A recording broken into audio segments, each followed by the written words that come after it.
A Pakistani singer who turned to faith before Allah took him away. To me, I look at it and I say, that was the love of Allah for that man. Do you know his name? Junaid Jamshed.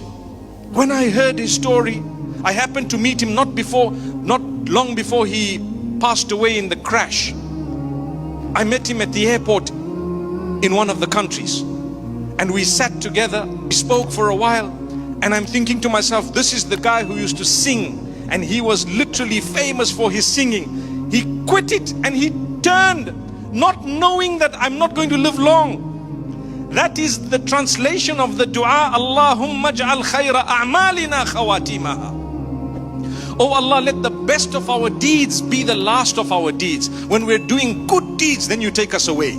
Imagine, that's not an easy dua. It's a sunnah dua. It's a reality. I need it, you need it.